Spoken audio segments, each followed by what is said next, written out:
Ngiza kuwe ngibonga ukudla okuphambi kwami.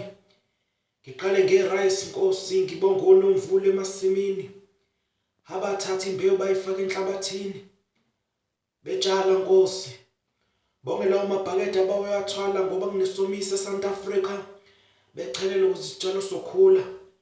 Ngibonge labo bavuna uNkulunkulu abavuna isithelo sesikhulile. Bagaya kwaphuma irice. Ngibonge lawo ma-factory nezisebenzi zasema-factory Nkosi. My God. Ezathatha leli rice Nkosi bakufaka koShakers. Labo bafana Nkosi ababequbula belayisha emathrakhini, ehamba emathrakhi aya koShoprite no-Pick n Pay. Ngibonge lezo isebenza koShoprite nako-Pick n Pay baba ezathatha zafaka emashalofini. Ukuze sizothenga Nkosi yakho endlini. Ngibonga amanzi uNkulunkulu aphekele rice.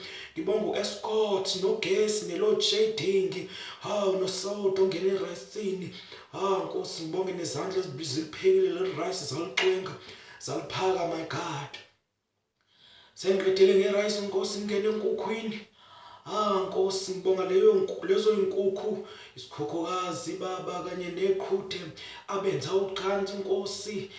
Uyasheshela chama iqhuthe samitha isikhukhukazi my God. Sabeka amaqanda sawafukamela aphuma amachwane Nkosi. Ngibonge lo mqhakazo wokudliwa amachwane ukuze izokhula iqhwane my God. Ngiphinde ngibonge uNkulunkulu lawo manzi ayephuzwa yiqhwane lakhula. Ngibonge lo mmese uNkulunkulu onqumile inkukhu. Ngibonge lawo manzi abilayo okuthelwe ngayo le nkukhu ukuze izoxhuthwa. Nkosi ngibonge baba lezo zandla ezigcine seziyiphekile le nkukhu. Ngibonga uSawoti, ngibonga iNorox, ngibonga uCurry Powder, ngibonga ama-veg uNkulunkulu. Nkosi ngiyabonga.